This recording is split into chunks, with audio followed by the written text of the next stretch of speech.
ladies and gentlemen, this is a Vauxhall Corsa. It's an SXi as well. Let me explain why I'm doing a video with a Vauxhall Corsa. It's a bit windy here on the river, but I thought I'd give you some scenery today. We've got the river and some sheep. Double bonus. Basically, a friend of mine had this and he said, "Do you want it, Jeff?" And I said, "No, you're all right, put it on Marketplace." So he put it on Marketplace, and then he got loads of stupid messages from people asking stupid questions. And then he said, "Here, Jeff, can you have this Corsa off me? Because I can't be bothered to answer people's questions that are already answered in the description of the car on Marketplace." So if you know all about selling cars on Marketplace, then you'll know all about that. Right, this is a Corsa B. It's a facelifted Corsa B, isn't it? It's very windy. I think it's quite cute. It's an SXi, so it's got some funky trim and stuff on it. It's got a little bit missing down here. You don't need that bit though, do you? A car that was incredibly cheap. Yeah, how can I explain how cheap this car is? 2 weeks rent in a standard house in the UK. Yeah, basically. But it's an SXi, it's blue, it looks fairly presentable, doesn't seem to have any damage on it other than that missing bit at the front there. The SXi came with these funky tinted lights because this is back in the days when max power was cool and everybody was doing tinted lights, so Vauxhall decided to do them from the factory. It's a 1.2 twin port, which means it's actually quite quick. It's desperate for a wheel bearing though. It's incredibly grumbly. Right, let's jump in the car outside of the wind. SXi interior, which means you get these cool squares on the seats. Almost an aluminium knob, but it's plastic. Pretty basic dashboard, you know. It doesn't have a touch screen. It doesn't have Bluetooth connectivity. It doesn't have Apple CarPlay. We never used to bother about anything like that. We never needed it. Yeah, isn't that the point? It's done 144,648 miles, and the only way that you can tell that it's done that kind of mileage is from the grumbling from the front wheel bearing. Oh, the back door's locked. Has it not got central locking? Love it. Either that or the central locking doesn't work. Plenty of space in the back for an adult. Yeah, what a nice, simple little car. Do you remember simple cars? I'm not sure if you really remember simple cars, but cars used to be simple. Let's jump in the front and see if it's got any paperwork with it. Yeah, it's funny, isn't it? On Facebook Marketplace, you list a car for sale with the basics that you need, and yet people will go, "How long's the MOT?" And you go, well, if you look back at the Marketplace listing, you'll see that it's listed there. What colour is it? Well, it's blue. Why don't you look at the pictures? How many wheels has it got? Well, 4, I would hope. Right, I haven't actually looked at this yet. There's only 5 owners. That's pretty impressive for the mileage.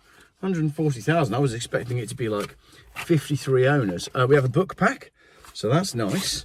The MOT is... I should check this stuff before I say yes to cars, shouldn't I? Oh, there's a good stack of paperwork with it. I was thinking because of that wheel bearing, it was a bit of a rotter. But do you know what? It genuinely isn't. Right, service booklet. Service and maintenance warranty with the correct number plate on it. It's not like someone has just put in a different service book with the car. Let's have a look. It came from Leighton Buzzard, Camden Motors Limited. That was the 11th of April 2006. And that's the warranty details. Yeah, Camden Motors. First service. Oh, it's one of these confusing service books. No. Don't you hate that when you've got a service book that isn't just obvious where the stamps are, unless there really is only one stamp? I mean, that could be correct. Gearbox oils, operating temperatures, brake fluid is poisonous, apparently. Don't drink coolant. Here we go. I found, oh, look at that. What a beauty. Hang on, I'll show you. Check this out. Right, that's what I saw initially. And I thought, it's only got the one service.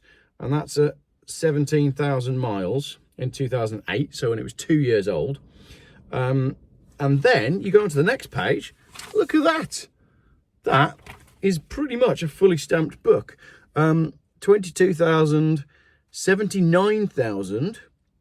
That's interesting. That's quite a big gap. So it wasn't serviced for 50,000 miles. But the thing is, with these basic little engines, they can handle that.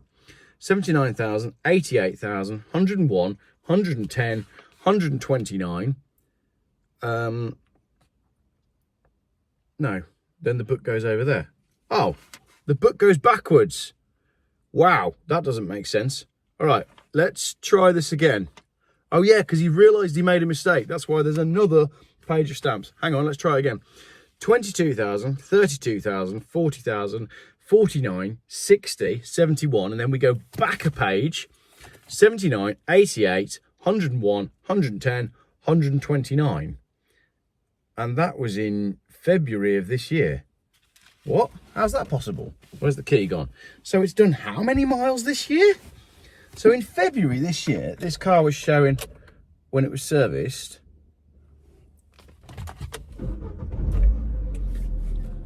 129,411 miles. Oh, hang on, we're in 2025, aren't we? Even so, that's some decent mileage. It's on 144 now. So, probably due a service, unless I can find another.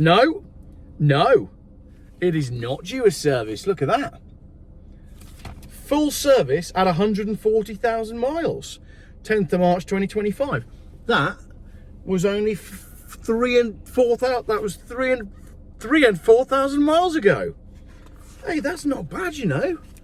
And that's all what we learnt just from looking at the service book. This car has a full service history. It's got. I'm starting to really like this Corsa now. It's got the manual widget, the original manual. It's got Quinton Wilson. Look, Quinton Wilson comes with the car. He's an EV shield these days. I wouldn't trust anything he says. He'll literally do anything for money. Yeah, Quinton, designed by Quinton Wilson, the guy that was done for clocking cars. That's quite funny. He won Motoring Writer of the Year in 2004 and regularly appears on Daybreak, Sky News and BBC Breakfast. He's also been on Tonight with Trevor McDonald. Cool, nice one, Quentin. These days being paid £100,000 a year by Tesla. I'm told, allegedly, don't sue me. That's just what I've heard. Audio manual. Then there's a vehicle health check. They've got the Corsa and Combo, because of course this came as a van as well. So there's that. And this is a fun video of Jeff just going through a pile of paperwork. Look at that pile of papers. That's you know, normally when I buy these cars, I've said this before, normally you get a new keeper slip and you'd be lucky if you get a V5. But this one's got it all. I'm impressed. Got loads of stuff here. It's obviously had some money spent on it. It's obviously been well cared for. And that's what I love about these nice, simple, basic cars. They just work. This car is like, if it was a dinosaur, it would be extinct. You can't buy an equivalent of this. Put all that away. Excellent.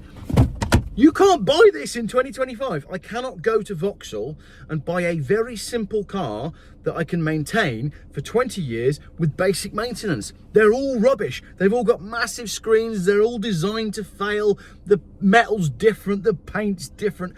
It's not the same. The early 2000s, early to mid 2000s, absolutely peak car. The engine is simple. The tech, it's even got aircon. It's got aircon. The tech is simple and the handling is beautiful. You can maintain it yourself at home and they will last if you look after them. This is the perfect car for a learner driver. Let me show you the outside again and then we'll have a look at the engine.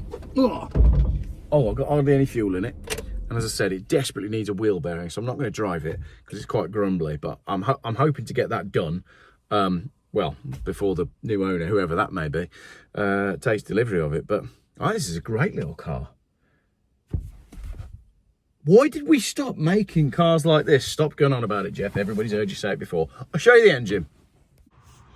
So it's a little 1.2 twin port, and I've never had one of these before because I was a Fiesta person. You basically either had a Fiesta, a Corsa, or a Clio, and you were loyal to that, whichever. So I am a Fiesta guy, but I think this was about 92 horsepower, something like that. Correct me in the comments. Nice and simple, nice and reliable, and as I said, it will just work with basic maintenance. So I'm forced to conclude that a Vauxhall Corsa from 2006 might actually be the best car in the world. It probably isn't, but it's not bad, is it? It's not a bad looking car. These used to be everywhere. They're dropping like flies. And if you've watched this video and you now quite like this car, let me know in the comments, because I like it. It's cool. There you go. A cool Vauxhall. Whatever next. I'm gonna go buy some England flags.